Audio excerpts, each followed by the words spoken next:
और जैसा कि मैं बता दूँ, कल आप लोग को IMD का पेपर होगा। और सबसे पहले मैं बता दूं कि मेरे यूपी के डिजिटल क्लासेस पे आप लोग अगर आते हैं, विजिट करते हैं, तो आप लोग उसको सब्सक्राइब करिए, अपने दोस्तों के साथ शेयर करिए।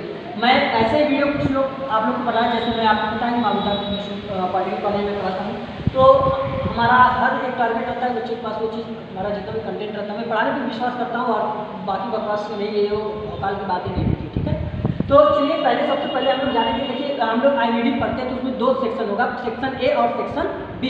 आप मेरी बात सुनिए, थोड़ी सी वीडियो क्वालिटी हमारे यहाँ जरूर पूरी रहती है, मैं इस चीज़ को एक्सेप्ट करता हूँ, मेरी गलती भी है क्योंकि मेरे पास उतनी सुविधाएं नहीं है, मैं धीरे धीरे उस पर वर्क कर रहा हूँ। तो दूसरी चीज़ मैं सबसे पहले बता दूँ, इसमें 2 सेक्शन होते हैं, section A section B। Section A में 3 चैप्टर आपको मिलेगा। पहला चैप्टर आपको उद्यमिता के बारे में मिलेगा, एंटरप्रेन्योरशिप के बारे में मिलेगा। दूसरा आपका मार्केटिंग सर्वे के बारे में मिलेगा, दूसरा बाजार सर्वेक्षण कहा जाएगा, और तीसरा आपको प्रोजेक्ट के में मिलेगा, प्रोजेक्ट रिपोर्ट के बारे में मिलेगा, क्या चीज़ होता है। तो मैं इसी चीज़ को काफ़ी 1.5 घंटे से क्लास चल रहा है, लेकिन मैं 10 मिनट 20 मिनट में एक समरी बनाता हूँ, वही समरी हम आपको यूट्यूब पे देख पाते हैं। बाकी मेरे क्लास में जितना अच्छे से कंटेंट हम डिलीवर कर पाते हैं, उतना हो सकता है कि आप लोगों के पास वो चीज़ ना समझे, ये आप लोग पढ़े होंगे तो इसे 1.5 करके देखिए पूरी तरह देखिए। हाँ, एक चीज़ और है कि आप लोग देखते जरूर, लेकिन कमेंट नीचे नहीं करते हो, तो कमेंट करके बताइए ताकि क्या चीज़ को दिक्कत हो रही है। तो सबसे पहले आज तो आपको सही आ रहा होगा।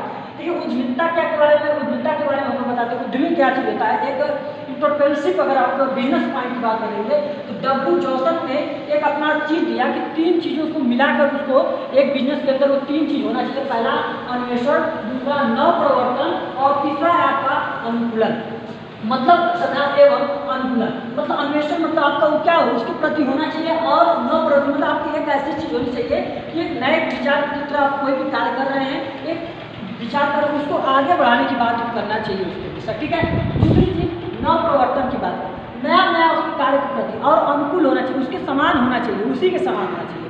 और लेकिन अब उसकी बात है, अब रिच मैन अथवा पोपेट ने बताया कि 2 चीज़ होंगे यहाँ पे। मैं इसी वजह से इनका नाम लिखा।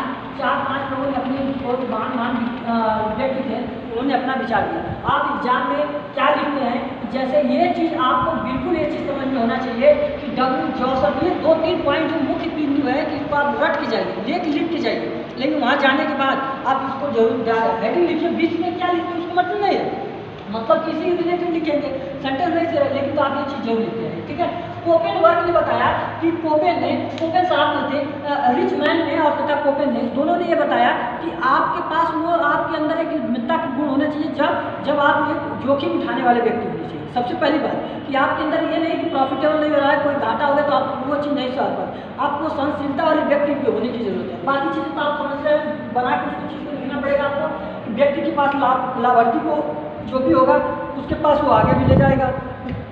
यदि कोई संकट आती है तो भी उसको सहन करने के लिए एक ओपन ने अपना बताया उद्यमिता की आवश्यकता क्यों पड़ी। अगर आवश्यकता इसलिए कि पहली मैंने बोला कि उसके रोजगार की संख्या क्या हो जाएगी, बढ़ जाएगी। अब दूसरी चीज़ की नया उत्पादन भी होगा, नए चीज़ को विकसित करेंगे, नया उत्पादन, और आत्मनिर्भरता के कारण वो उसमें आत्मनिर्भरता भी क्या हो जाएगी, बढ़ जाएगा।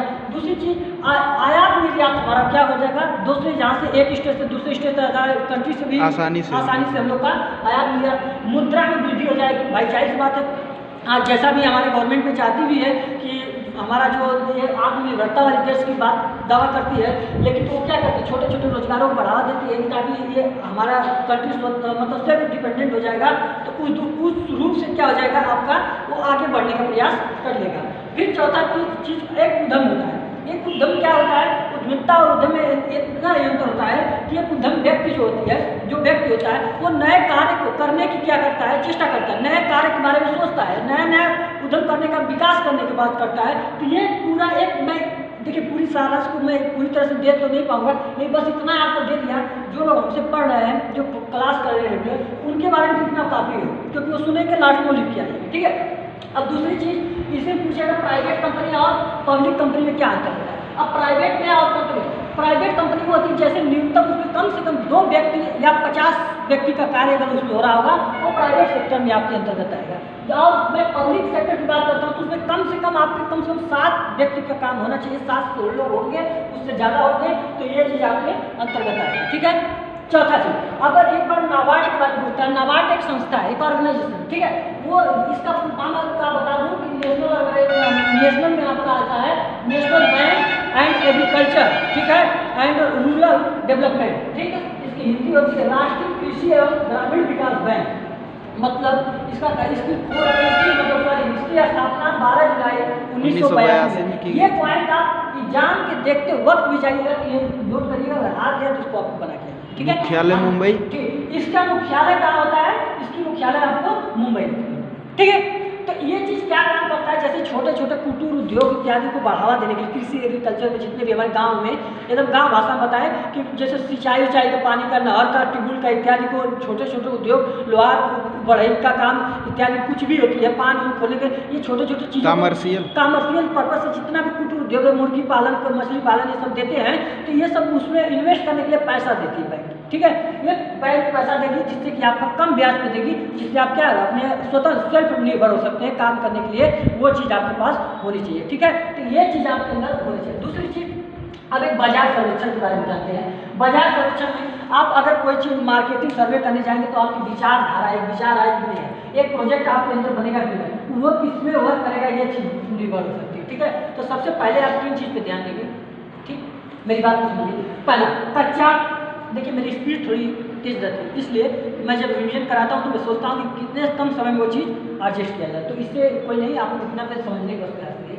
देखिए कच्चे माल की बात होती है, कई लोग कमेंट करते हैं सर आपकी स्पीड बहुत तेज थी, लेकिन मैं बता दूँ क्या कर सकते हैं, क्योंकि 10-20 मिनट में करना रहता है।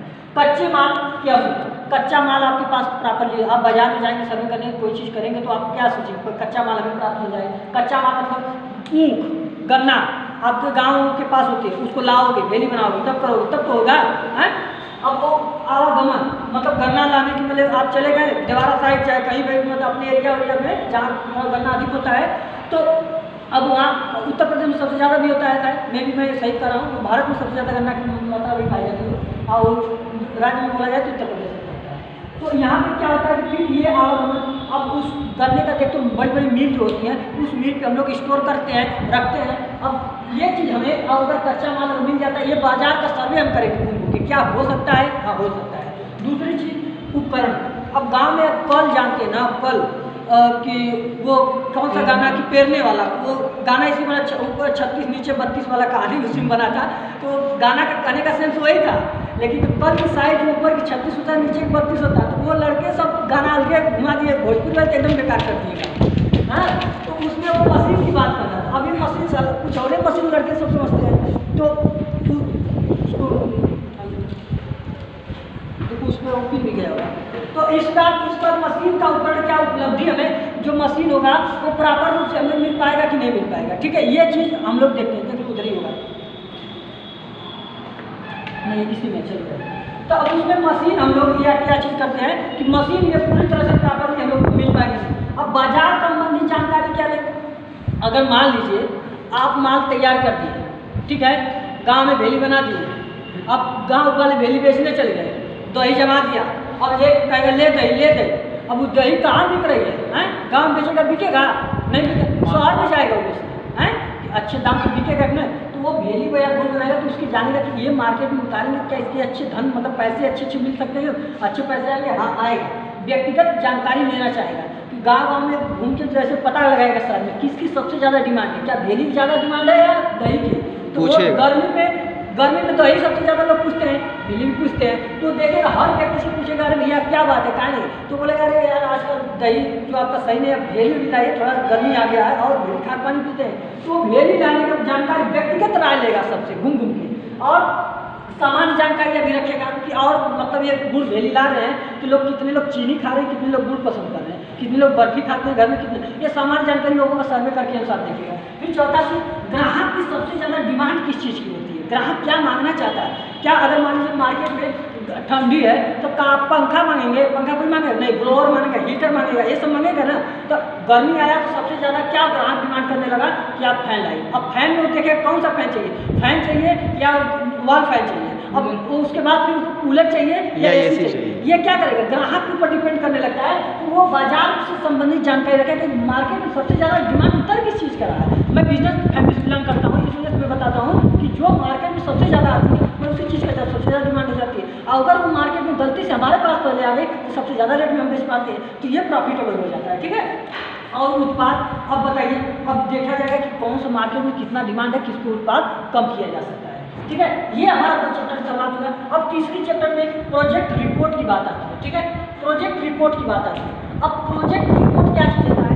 अब मान लीजिए आप हर एक मकान तैयार कराते हैं या एक कंपनी एक शॉप तैयार कराते हैं, तो उसके पहले एक आपका लेआउट एक प्रोजेक्ट तैयार होता है। ठीक है, उस घर की साइज आप जानते हैं, मान लीजिए मकान बनवाया, मान लीजिए कॉलेज संस्था बनाया गया होगा। अब उस कॉलेज संस्था से क्या देखा गया होगा कि जैसे कि कमरा कितनी साइज की होगा, आपका किचन कितना साइज का होगा, आपका हॉल कितना होगा या सेमिनार हॉल कितना होगा, ये सब चीज़ें का क्या आप साइज पर डिपेंडिंग कर रहे हैं कि नहीं करेंगे।